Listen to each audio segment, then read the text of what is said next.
మహిళలు విద్య పట్ల ఆసక్తి చూపడం హర్షణీయమన్నారు professor Kodandaram. Hanamkonda Kakatiya university retired teachers association ఆధ్వర్యంలో సింపోజియం కార్యక్రమం నిర్వహించారు. దీనికి ముఖ్య అతిథులుగా ప్రొఫెసర్ కోదండరాం, ప్రొఫెసర్ హరగోపాల్ హాజరయ్యారు. విద్యారంగాల్లో మహిళలు రాణించాలనే దృఢ సంకల్పం పెరగడం ఆహ్వానించదగ్గ అంశమని కోదండరాం తెలిపారు. రాష్ట్ర ప్రభుత్వాలు బడ్జెట్లో మహిళా విద్య, ఉపాధి అవకాశాలకు అధిక మొత్తంలో నిధులు కేటాయించాల్సిన అవసరం ఉందని ప్రొఫెసర్ హరగోపాల్ చెప్పారు.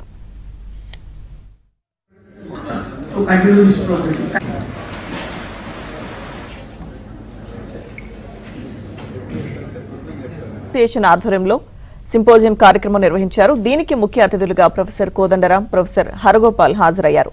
విద్యారంగాల్లో మహిళలు రాణించాలనే దృఢ సంకల్పం పెరగడం ఆహ్వానించదగ్గ అంశమని కోదండరాం తెలిపారు. రాష్ట్ర ప్రభుత్వాలు బడ్జెట్లో మహిళా విద్య, ఉపాధి అవకాశాలకు అధిక మొత్తంలో నిధులు కేటాయించాల్సిన అవసరం ఉందని ప్రొఫెసర్ హరగోపాల్ చెప్పారు.